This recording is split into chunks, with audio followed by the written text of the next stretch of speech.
So, overall thoughts on the game, Jim, and the way you guys were able to keep burying Wisconsin, but they kept coming back on you? Exciting game, I thought, for fans, not for coaches. But I really liked our offensive side. I saw growth from us last night and tonight, 5-on-5 and our power play. And you got to give Wisconsin credit. You know, I always think a team is a reflection of their coach. And having played with Tony Granato, I know he never gives up and he never stops coming at you. And they never stopped coming at us, so it made for a great game.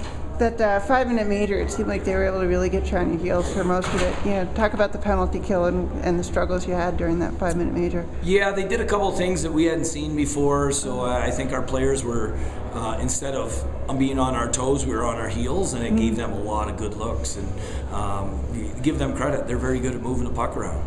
Talk about Heinrich's play tonight. I mean, he had a really big game, 2 goals and assist. He was huge in the second period. He really, took control of the game there. Yeah, again, I thought not only him. I mean, that second goal is special. He's got a different type of release that goalies can't read. That he's even shooting, because it looks like he's passing the whole time, and then all of a sudden it's by their ear. But he's special with the puck, and he continues to get better without it.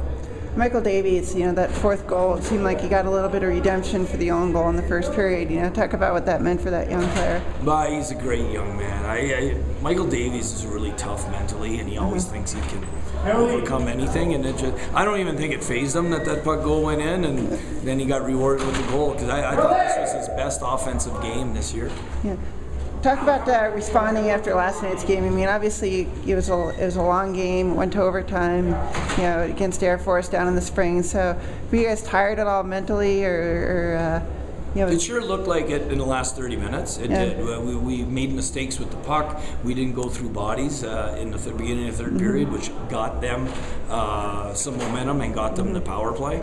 And, I think Tanner was a little tired too, because he didn't look like Tanner in the third period. But that's why you need great depth. Evan Kelly comes in, and if you're going to be a good team, you need to have depth at every position. And you got to be happy that you're still finding ways to win, even in these close games. Talk about the growth of the team so far, over the first half of the season. Yeah, I mean, the growth that we need to see is continuing to get better offensively, especially 5-on-5. But you have to win games all kinds of different ways, and it seems like we only win 1-goal games, but we're winning a lot of them, so that's the good part. CC next weekend, obviously a huge rival series. The players started talking, especially to some of the young players who haven't seen it before, like Heinrich and Michael and those guys. Well, we'll start on Monday talking about CC. We never look ahead, but the goal pan is one of our major goals every year, and it's important that we play well against our rivals, because everybody is looking forward to playing the CC Tigers when it comes from alums, it comes from faculty, and it comes from chancellors.